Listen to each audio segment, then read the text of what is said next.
Sato ma Sadgamaya Tamaso ma Jyotirgamaya Mrityorma Amritam Gamaya.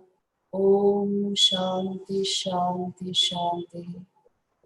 So Namaste and welcome to all of you to the 10th session of Atmabodha. Just today I was discussing the power of thinking and positive thinking with a whole lot of young people. It was again an online Zoom meeting, and we were discussing the importance of thinking properly and thinking positively again and again. So this is what the Atmabodha classes are doing for us. Thinking again and again about this subject and understanding it completely, bringing it into our understanding in as complete a way as possible. This is what scriptural study does for us.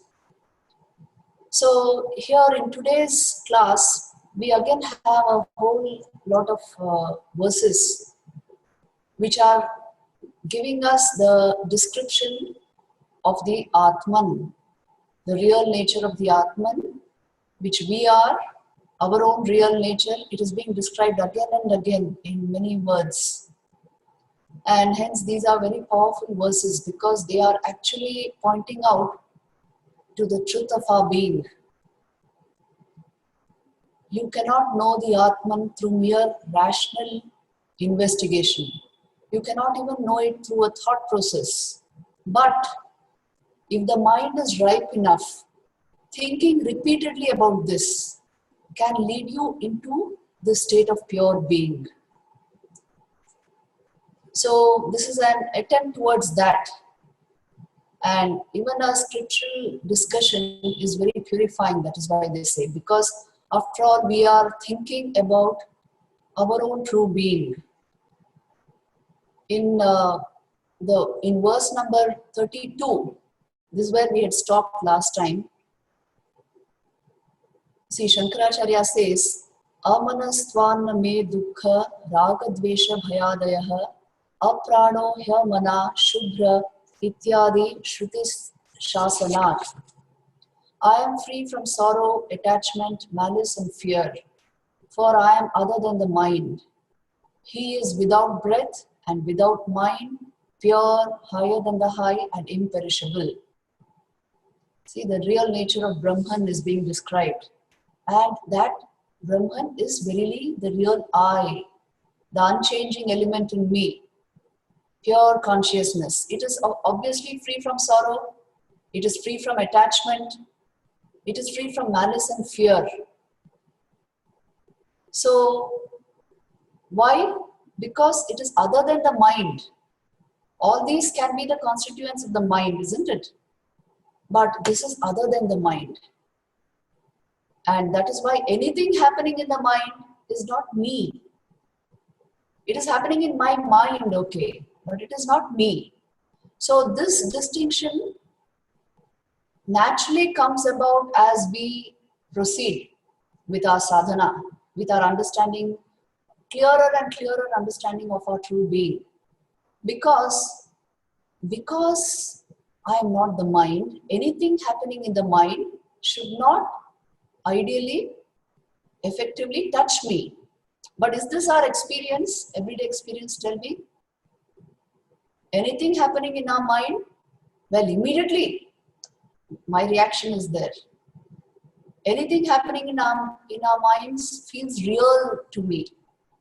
If there is any positive emotion, that feels real, that feels like an experience to me. If there's a negative emotion, it hurts me, it pains me. So why is this happening? What is it due to? Because our awareness, as it were, is invested in the thought process. Not actually, but apparently. Which means the thought world alone has become real and our identification with it has become absolute. This is happening because I have not caught myself as being apart from the mind. Okay, in many ways we can find ourselves to be apart from the body. But apart from the mind, it requires sadhana to step into that. So this verse, This is what it is telling us. I am nothing that happens in my mind because I am other than the mind. And he, which means Brahman or the Atman within us, is without breath, without mind, pure, higher than the high, and imperishable. See, breath, mind, these are the things with which we identify readily. And that is why we consider ourselves to be individuals leading this particular individual life. But with realization comes the understanding that breath is the link between the body-mind complex and the real me. Breath is not me. See, this is a tremendous realization. Mind is not me. And that is why my real nature cannot be perishable. My real nature cannot be mutable. I am immutable. I am imperishable in my real nature. I am the Atman functioning through a body-mind complex. Now, for this to become an experience and not a mere thought form, sadhana is required. For the simple reason, you know, Sri Ramakrishna used to give the example of the dry coconut and the normal coconut. In the normal coconut, that the flesh, the mesocarp portion is sort of, you know, you can remove it. But in the dry coconut, it is completely separate. But if you shake the coconut, you can feel the endocarp portion to be completely separate from it. So this is the example to understand that the Atman can be completely separated from the body-mind complex. Now, why would one want to do this? Many youngsters have asked me this question. I want to lead a good life. I want to lead a spiritual life, but why would I want to remain as something completely apart from body and mind? The thing is, you cannot remain completely apart from body and mind, but if you know that your essential nature is apart from body and mind, all the doings of the body and mind will not affect you. So in a way, in a sense, you remain detached from your instrumentation.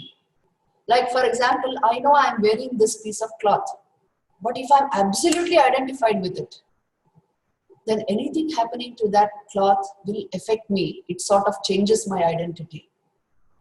So the body-mind complex also is like that. And if you actually see what causes sorrow in our lives, think and see. What causes sorrow? What causes pain and heartache?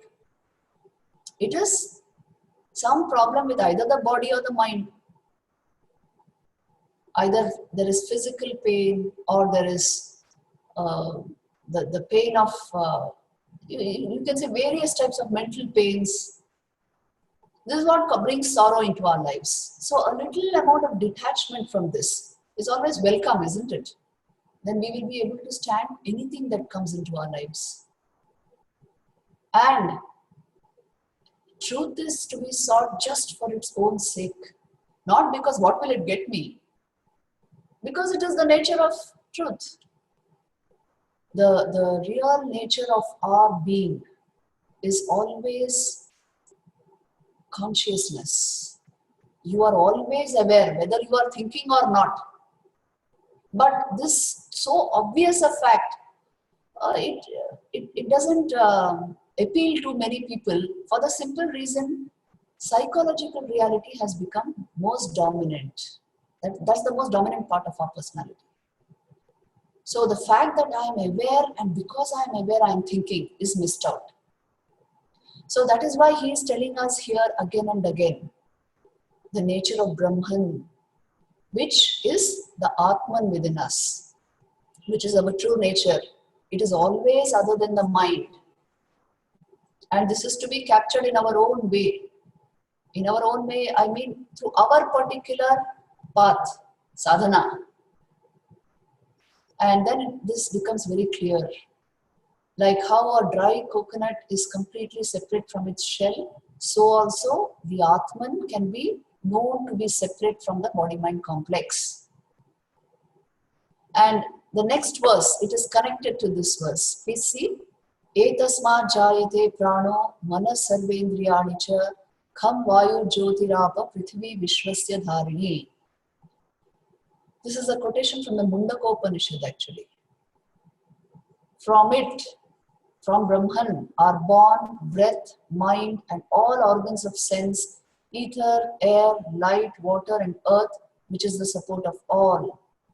So everything else, which is part of Prakriti, these are all evolutes of Prakriti. Breath, mind, ahankar, the mahat, all these are the Sanskrit words which we use. And of course, the senses, karmendriyas, jnanendriyas, and the sense objects of this world, the Pancha Mahabhutas. All of these are evolutes of Prakriti. They are born by the conjunction of Purusha and Prakriti. This is Sankhya psychology. This is a common psychology which both Yoga and Vedanta use.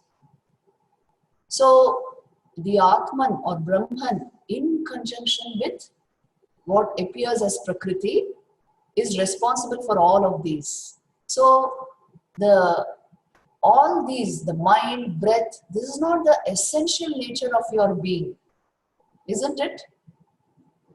Think and see, breath, it is there, but one day it is going to stop. Isn't it? Can anyone prevent that? So it is temporary. It is your link with the body. It is a link. But it is not me. It is mine. It's not me. The mind, today it is as it is just now. You can change it. It is constantly changing. You can stop it. You can turn it around. You can lose it. You can build it. It is again something changeful. And something you can say it's in your hands. Your mind belongs to you, but you are not the mind. So you see, the Sankhya concept was Purusha and Prakriti, when they come together, then all these evolutes are thrown out, starting from Mahat, which is the individuating factor, you can say, from whence the Buddhi starts operating, the cosmic mind, then Ahankar, the ego sense, that again gives rise to Manas, mind, and Tanmatras. Then that mind gives rise to Jnanendriyas, Karmendriyas, the 5 cognitive senses, the 5 organs of action. And Tanmatras give rise to the 5 gross elements. These gross elements are what we call the Pancha Mahabhutas, which are responsible for the objects around us. So all of these are evolved from Prakriti. And Prakriti coming together with Purusha is responsible for enlivening these things for us and making us feel that this is I.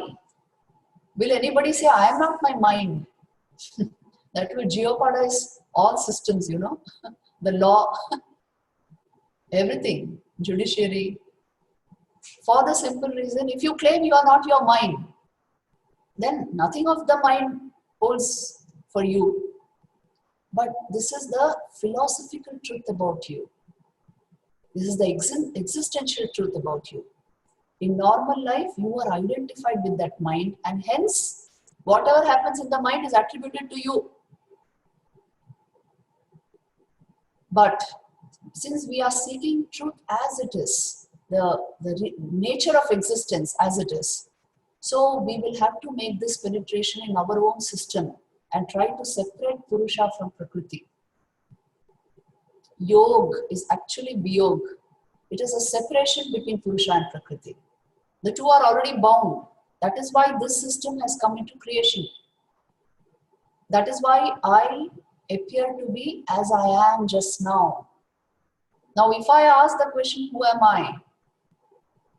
Truly, and penetrate into it, then I will have to make this distinction between Purusha and Prakriti and adopt a method, a technique of sadhana which will take me to the knowledge of the Purusha. That is why you see all this Sankhya psychology, yoga techniques, Vedantic reasoning, all these are methods given to us to make this possible. Now, in this verse, Shankaracharya tells us how all of this has evolved. The breath, mind, and then this physical reality which we see around us. See, the Upanishads, the Gita, all of them speak of this. The source material is always Prakriti. And the source cause, efficient cause, is always the Purusha. The two coming together has generated all of this. So then who has created this world, this manifold world spread out before us? Whence is the creation? It is from within us. Please see this. That is why in Sanskrit it is called Srishti. It is a projection. Creation is actually a projection from within you. It is your desire which impels you to create, to project outward. So the whole point in Sankhya is this, that creation is your making in a sense. Don't attribute it to someone, an extra cosmic God, with completely apart from us. It says, no, your own desire will impel you to create, to manifest like this. And that is why it is called Srishti. So it is, if you actually try to stop mind, you will understand the power of this inner desire to manifest. We don't understand this normally in the normal course of our life. But if you try to stop mind, real yoga you practice, and you will understand the forces working in your mind which are pushing it out towards manifestation, outward manifestation. And then you will understand how true all this is. The starting point of this world of manifestation, the seed is right within me. So, evolution starts from within me. I have evolved outward. Similarly, I can evolve inward. I can turn inward. So, in all these systems, the Shad Darshan, the entire process of evolution is based upon, it's internal. It's not external. It is not done by somebody. It is done by you yourself. In the depths of your mind are the seeds of desire which manifest as this world. And that is why Purusha and Prakriti get mixed up in our own system so that it becomes possible to create this around us and experience it. Because what is a human being after all seeking as a result of all this? Experience. Isn't it? Your desire for experience impels you outward. And that is why creation. So this is the understanding we come to once we get these ideas. This is actually Sankhya psychology which is being explained. Now he comes to Vedanta. You see the next three verses are entirely Vedantic. He says very clearly, Nirguno, Nishkriyo, Nityo, Nirvikalpo, Niranjanaha, Nirvikaro, Nirakaro, Nitya Muktosmi Nirmalaha. But I am without attributes and action, eternal and pure, free from stain and desire, changeless and formless and ever free. Nirguno, no gunas. Gunas they all belong to the mind. Isn't it? See, they all belong to Prakriti. They don't belong to the Purusha. They don't belong to me actually. And then Nishkriyo. I am without action. See, this is very nice to read. But when we are in the midst of action, what do we say? What do we claim? I am doing it. I have done it. Not the real you. The real you never acts. Nityo, eternal. I am eternal. I am ever present. Can you ever be absent? Think and see. Even to know the absence of the mind, you must be present. To know the absence of anything, you are there. That is why you can. You can detect presence, you can detect absence because you are there. You can detect light, you can detect darkness because you are there. So you as awareness ever persist. This is what they mean to say. You are the ever pure. So purity here is used in that sense. It is not mixed up with anything. Then we call it pure. So awareness has this nature. It doesn't mix up with anything. Think and see. Even thinking about it is itself a sadhana. Can it ever get mixed up with anything? No. It may appear to have got mixed up, but awareness can never get mixed up with anything. Its nature is completely apart from anything else. Anything else is jada compared to that. Insentient, you can say. This is sentience itself, the source of sentience. So the nature of Brahman is, it is pure. It is free from stain and desire. Any form of desire, its nature is, it's an agitation in the mind, not in the self. Any desire, check and see. It's all first person experience. Check and see just now. Where does desire arise in your mind? And then, Nitya Muktosmi Nirmalaha. I am ever free because I am not the mind. And Nirmalaha, ever pure, no mala, no stain, stainless one. So this is this real nature of the Atman. I am this. Like this repeatedly he goes on saying this. You see in the next verse, I'm going to do the next two verses together. Please follow me.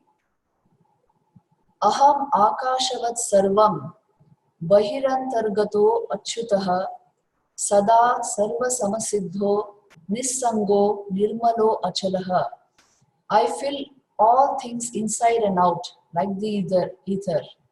Changeless and the same in all. I am pure, unattached, stainless and immutable. Nitya Shuddha Vimuktaikam Akhandananda Madvayam Satyam Jnanam Anantam Yat Param Brahmahameva Tat. I am verily that Supreme Brahman, which is eternal, stainless and free, which is one, indivisible and non-dual, and which is of the nature of bliss, truth, knowledge and infinity. See, beautiful descriptions. I fill all things inside and out, like the ether. Why does he say this? You see, there is no inside and outside in consciousness. It is all that there is. That is why he is saying, I fill both the inside and out. Can there be inside consciousness and outside consciousness? Even the concept is not possible. In consciousness, everything appears. That is why without consciousness, nothing is. That is why it is called an appearance in consciousness. So, changeless, I am changeless. It is immutable. It is not given to change. This is the only thing which does not change. Everything else is ever changing. And the more external the thing, the more rapid the change. So only the Atman is changeless and the same in all. I am pure, unattached, stainless and immutable. It is beyond all mutation, beyond all change. So only the Atman can have these characteristics. And then I am verily that Supreme Brahman, which is, again he says, eternal, stainless and free, which is one, indivisible and non-dual, because it is Satyam, Jnanam, Anantam. See,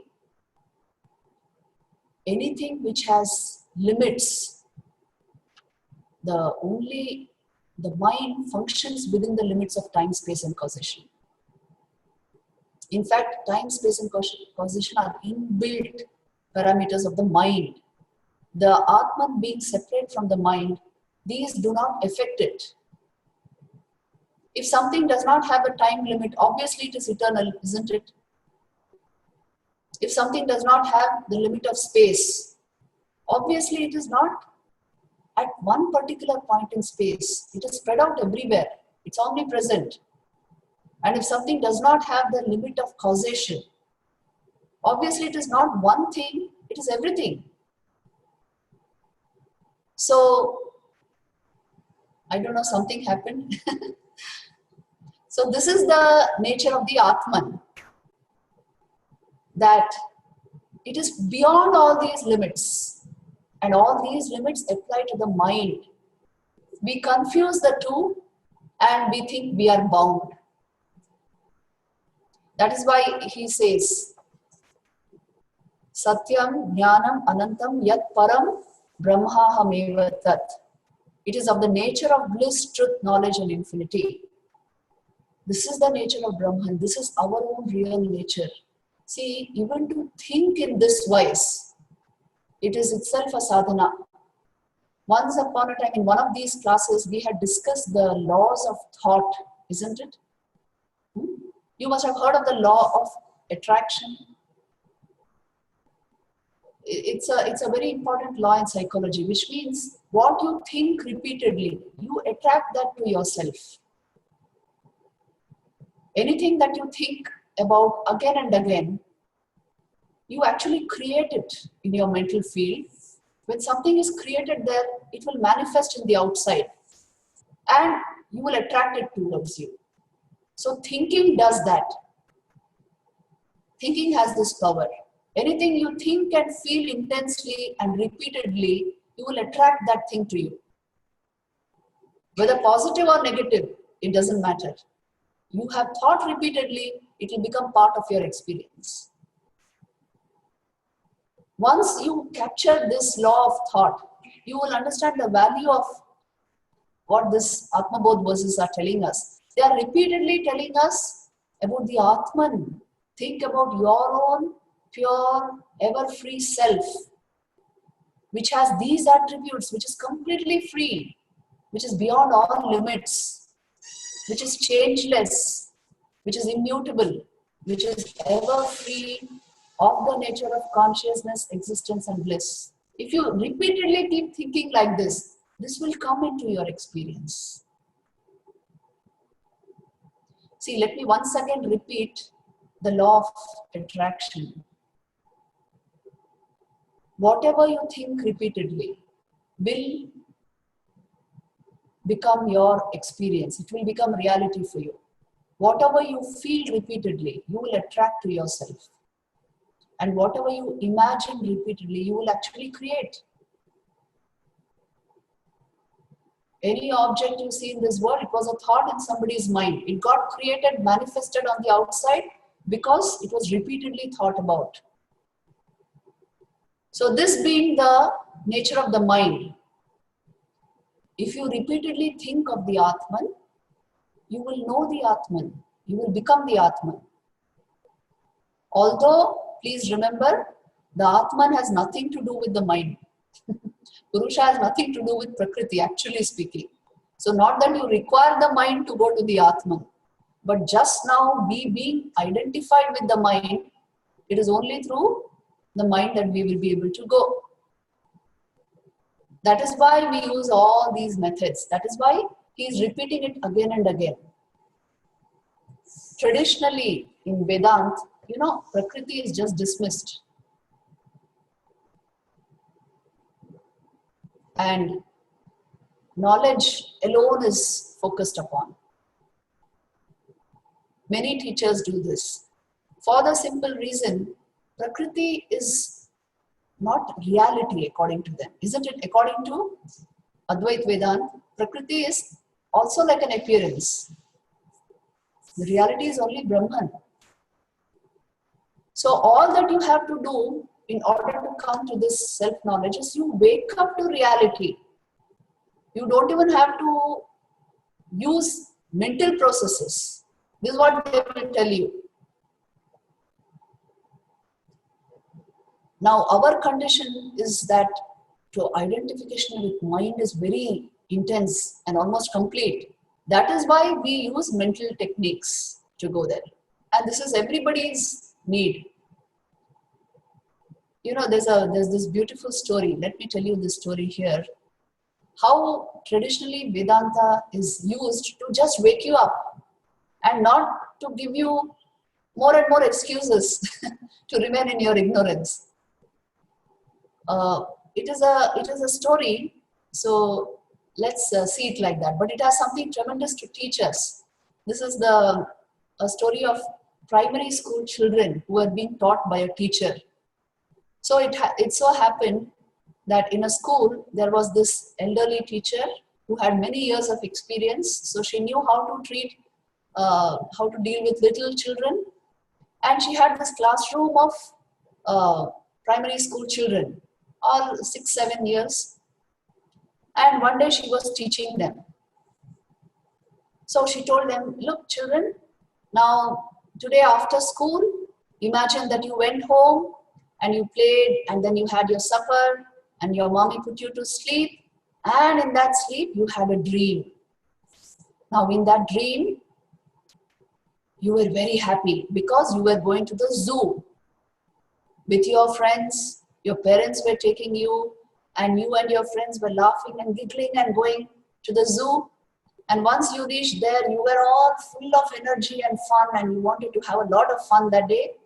So then you left your parents also behind, and then you started running about here and there with your friends.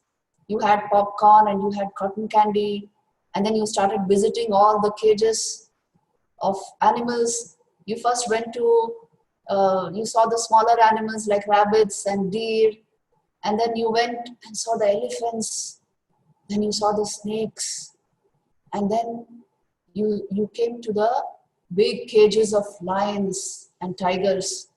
And then there was especially one cage with a huge tiger.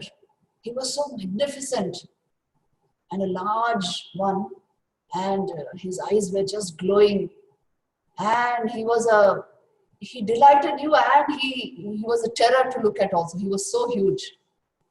So then you were watching him, and as he moved in the cage from this side, from left to right, the cage shook. He was so huge. And this cage was very special. It was a huge one with the top open. Now it so happened that this tiger suddenly got very ferocious, and he gave one push to the cage and managed to create a dent there. And somehow through that dent, the cage just lowered down a little and he jumped out. The tiger jumped out of the cage. And the next thing you knew was you and your friends were screaming and running away from the cage. And you ran as fast as you could. But then somehow you could sense that the tiger is following you. And your speed is nothing compared to the speed of the tiger. In just a few seconds, you realize that the tiger is actually following you. And you screamed and ran full speed as fast as you could. But then you suddenly found a cold paw falling on your back. And you faced this terrible sight of the tiger upon you and the prospect of your being eaten alive. And you were already half dead in fear and agony. And you didn't know what to do. Now, my children, in this condition, what would you do? Now the children had all turned red in face at the very thought of being attacked by this tiger. And then one little boy who was almost shivering, he stood up and said, "Ma'am, I would punch the tiger in his nose if he happened to attack me like this." And another little child stood up and said, "Ma'am, I would kick the tiger with all my strength." And then the teacher looked around and said, "And what would the others do?" And then another child stood up and said, "I would call my mummy. She would be somewhere around. She would come to help me." But one little smart girl stood up and said, "Ma'am, I would just wake up." You remember this was a dream? She started with, "In your dream, you went to the zoo." So the little girl said, "Ma'am, as a solution, I would just wake up." So this is the Vedantic way of solving problems. You wake up to the higher reality. You can't solve a problem if you are part of the problem. Can you solve it if you are part of the problem? Many of our problems, our mind has created them. Please check and see. They are reactions of your mind to something external. What we are calling our problems, our anger, our anxieties, our fears, many of them, there's a personal contribution there. So you are part of the problem in a sense. How can you solve it? You must step out of that mind. Wake up to the reality of your being, and then you will see there is no tiger to punch. Nothing was chasing you. You just thought something was chasing you. So stepping out of the mind into pure awareness is the final solution which Vedanta gives you to solving any of our normal problems of life. See, this is very easy to think. This is very, very difficult to do unless there is very intense sadhana. Because how will you leave your mind aside like that and go? Tell me. All problems are in the mind. How will you just shake off the mind? So it is not that easy a task unless one has felt the reality of pure awareness. When you have captured those moments in your sadhana, when this becomes obvious and strengthened them, intensified them, then this becomes possible. You have woken up to a different dimension of reality altogether. Then you can give things their place. Until then, you will remain involved with them. Just now, when we were doing that workshop on positive thinking, because of this pandemic, there is such an amount of negativity spread out everywhere. So, while discussing this positive thinking, I was telling those students that, see, it is not just a question of you are removing a negative thought and bringing in a positive thought. That is the normal procedure which is prescribed, but it is not that easy. Do it and see for how long you can do it. You need to step into a deeper dimension of yourself. Then it is possible to do it effectively. Just remaining in the same state of mind, it is difficult to replace thoughts, what is called cognitive reframing in today's psychology. For that to happen naturally and well, you must go a little deeper into your own psychology. And that is where this self-knowledge helps us so much. When you step into this particular area in your own heart, which is still this sacred space, which is untouched by your mind, untouched by the world. When you stand there, from there, you can manipulate the mind, your thoughts. From there, it's easy to solve your problems. But without stepping into that plane, how will you replace the thoughts in your mind? You are your thoughts. At least in, you can say, in your experience, you are your thoughts. It appears like that. So then it is difficult to replace thoughts. So even for positive thinking, for thinking at a elevated plane, you require to step a little out of your mind. The mind is too jaded. So this everyday sadhana helps us do all this. You are at a point where you can see the mind objectively, and so you are able to do it. So even to bring about these change, you see, this positive thinking is actually a miracle. Continuously thinking positively will change everything in your life. It is the best way to bring about change. But it can be done best and most effectively if you have a little self-knowledge. You do it with a little yoga practice, where you stand at a point of stillness where you can manipulate changes in your mind. So if you do this, then it works magically.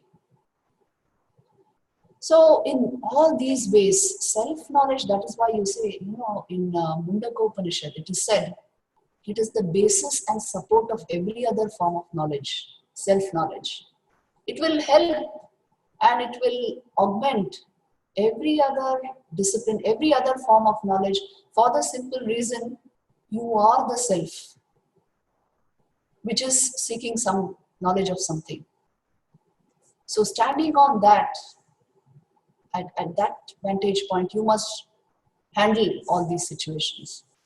Otherwise, remaining in the mind and trying to control the mind, it is almost impossible. Try to do it and see. Those who have done all this, they know it. A little distance from the mind is required. So self-knowledge helps us brings us to all these. These are all practical effects of self-knowledge, that it helps you in mind management, it helps you in conflict management, it helps you in stress management, of course, time management, and all this ambiguity management, all this follows. So managing anything, you are managing it with your mind. And its basis, its foundation is the self. So with self-knowledge, all of this works magically. That is why you see, really spiritual people, they appear to have very strong mental powers for the simple reason they are not in their minds, not bound in their minds, not conditioned within that trap. So let us just see what is next. Now this is the right point where we should go into, and then we will go into the Q&A. See, the 37th verse. Evam nirantara bhyasta brahmaivasmiti vasana harati avidya vikshepad roganiva rasayanam. The impression of I am Brahman, thus created by uninterrupted reflection, destroys ignorance and its distractions, as Rasayana medicine destroys diseases. So it is the medicine for the disease of the world, ignorance. What is the remedy? What's the medicine? I am Brahman. Uninterrupted reflection on this destroys ignorance and its distractions. That is why dwelling on this again and again is important. At least through thought, let us dwell on it. In meditation, we will do better. Without thought, we will dwell on it. But just now, as a study, at least in thought, let us dwell on this pure, sinless space within us, which is full of consciousness and nothing else. In its light, everything else shines. Through its light, everything functions. But this space of pure consciousness, pure being, this is really I. This is what I am. So even thinking of this again and again is so liberating actually for the mind. It's a kind of mini liberation.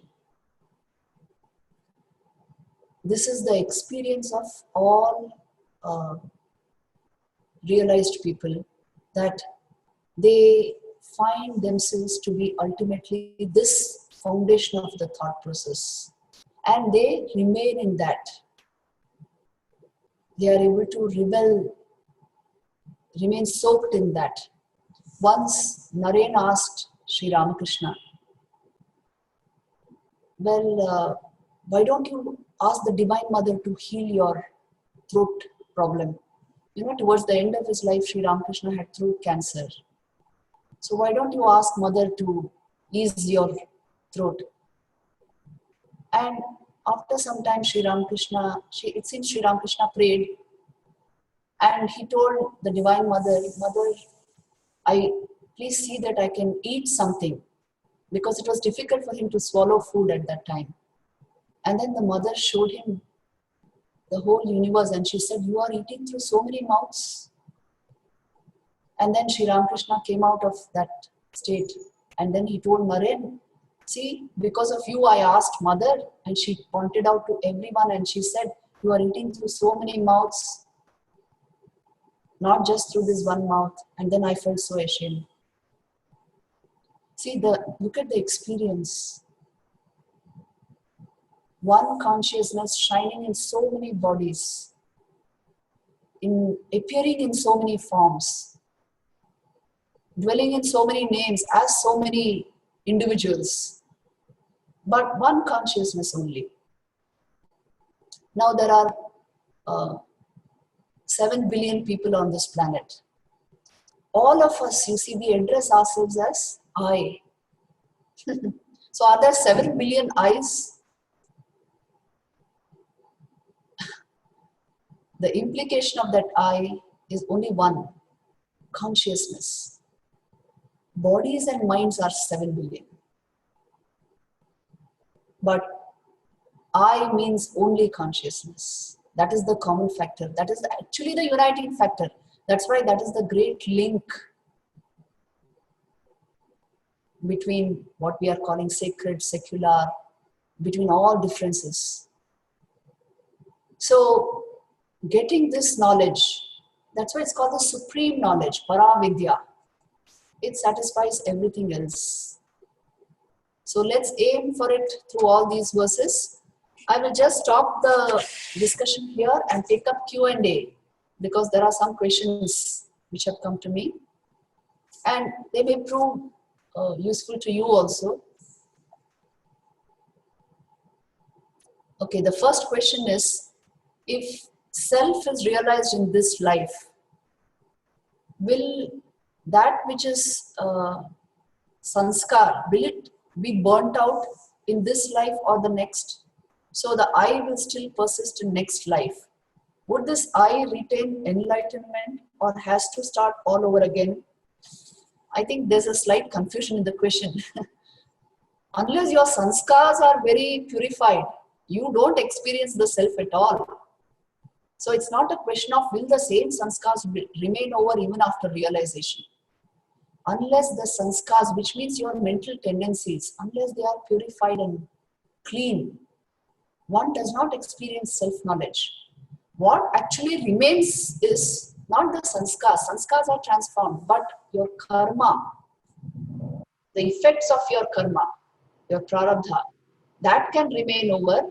And that is why the mukti got without exhausting karma it's not yet final.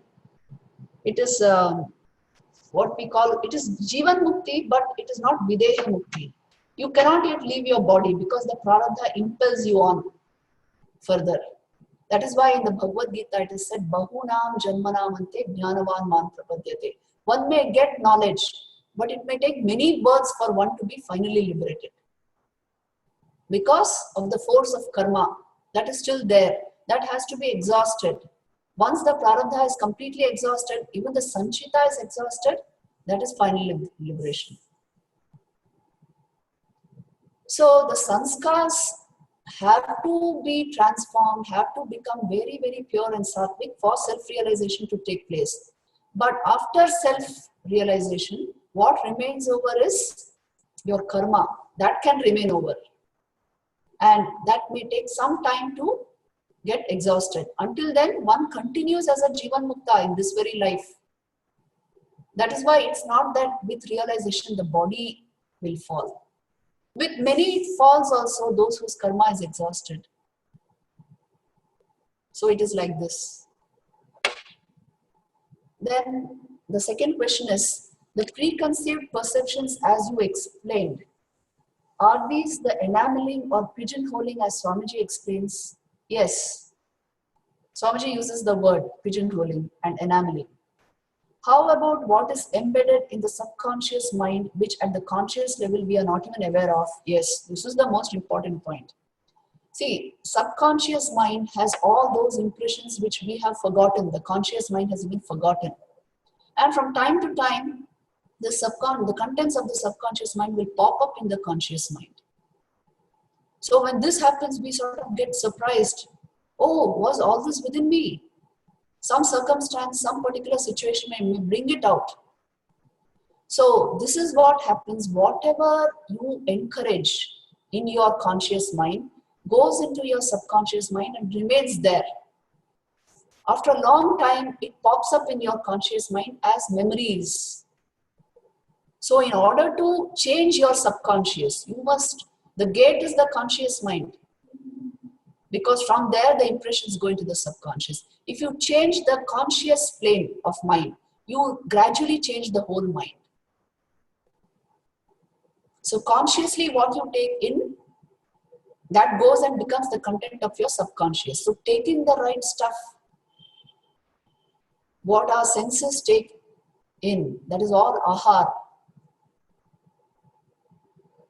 So what you see, what you hear, if all of this is regulated a little, if it is of the sattvic kind, then the content of your subconscious will gradually become sattvic. It is an important chakra in Yoga Sutras. So this is how gradually you change the content of your subconscious, make it better, more sattvic, so that you know what happens as a result, it becomes conscious mind. You become more and more conscious. The subconscious minimizes, the conscious blossoms, and finally it becomes all conscious. You awaken into pure awareness, full awareness. So this is regarding the subconscious mind. The third question is quite long, but I will condense it a bit. How do we really know that an experience of pure awareness or Atman is just not another thought construct? Yes, you see, this is an important point. How do you know that we are not just thinking of something which is not there? You can only know if you stop thought. Then whatever is there, obviously it is not off thought. In a yogic state, not just out of curiosity, or you just want to stop thought for a few seconds, not like that. Yogically, if you stop the thought process, you will see you remain over as awareness. You are never absent. So then you will know that the Atman that they are speaking of is not another thought construct. What is it that illumines your thought? How does your thought appear conscious and means something to you? It is due to the presence of this awareness. So the only way to know the Atman is, that is why, not through thought, but emptying the mind. This is the standard technique used by all knowledge systems. I am not saying that thoughts will not lead to this. Thought is not the means to it. Thoughts are pointers to it. Just now we are discussing Atmabodha. It is pointing us towards the reality of the Atman. It is helping clear our mind. Helping to clear our mind. But the experience itself is in the thoughtless state. So you have to do it to know it. The thing is, in yoga, we use this equation. yogo yogena jnatavyo yogo yogat pravartate, which means you can know yoga only through yoga, not through any other means. And you can proceed in yoga only through yoga. In fact, from the yogic standpoint, thought is not enough. Thought is only one expression of your vital energy. Concentrated vital energy itself is its highest expression. That itself will open the gates of pure awareness. Thought is not even required, according to yoga. But according to knowledge, these knowledge path, Jnana Yoga, thought can be definitely used. It is a very solid pointer to that state of pure being. So, see for yourself in your own system what thought feels like to you. Swamiji says, let me just mention here, in his Raja Yoga, Swamiji says, thought is the highest and greatest expression of prana, vital energy. So why shouldn't you use the highest and best expression of prana to go towards the knowledge of the self? So let all these ideas be clear in our mind, and then we will know how to proceed.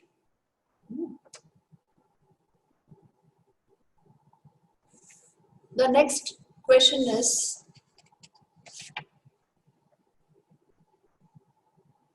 I would also like to clarify myself where in the teachings of Sri Adi Shankara's Jnana Yoga and Advait Vedanta do the aspects of dhyan or meditation occur? Do they occur, first of all? Yes, they occur. In this text, in this very text, after some time, there's a verse in which he will tell you, by constant meditation, you can kindle the flame of knowledge. Shankaracharya tells you in this very book. In many of Shankaracharya's works, these Prakarana Granthas, like Vivek Chudamani, and there are so many books which he has written, Atmabodha, Tatvabodha, there he gives techniques of meditation. He even uses the language of yoga by saying dharana, dhyan, samadhi. Vedanta Sar also has this. So you see, that's why I always told you the standard classic method was to use meditation and inquiry together and not independent of each other. Philosophically, these two systems developed independently, yoga and Vedanta. But psychologically, what is happening in your system is you have to combine the two. Unless a very qualified aspirant can just do with a pointer, he can reach the source. One Mahavakya is enough to reach the source. But for the rest of us, we have to combine a technique of meditation with inquiry, self-inquiry. So it has been mentioned, meditation has been mentioned in many places in Shankara's works. So the last question to me today is, again I will condense the whole thing. What exactly would be the ideal way to move forward to practice spiritual discipline? So this I have been dwelling upon right from the beginning. See, everyday practice is required. One Saturday class, or occasionally I heard something, or I read about it, that is not at all enough. Everyday practice of some kind, whatever technique of meditation appeals to you, take it up as a practice, take it up seriously. Along with that, as a supplement, you do Vedantic study of these texts, and holy association, dwelling upon these things, devotion to God, even to the personal God, it will help you in this knowledge. And more diving into spiritual practice. This is the way forward, and basically a sattvic lifestyle. You know what it means.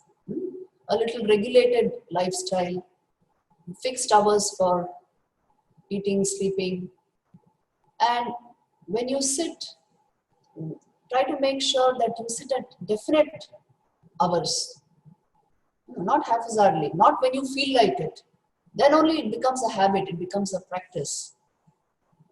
And in addition to this, the associations you keep, make sure that they are positive, they help you in your sadhana.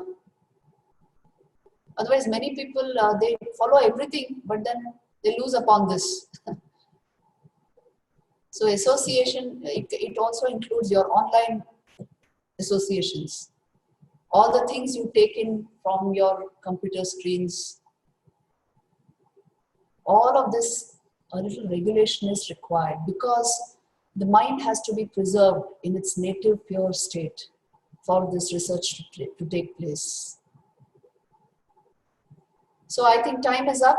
Let us end here today, and we'll meet again next week. I'll end with a prayer. Om Sarve Bhavantu Sukhinah, Sarve Santu Niramayaha, Sarve Bhadrani Pashyantu, Ma Kaschid Dukha Bhaga Bhavet. Om Shanti Shanti Shanti.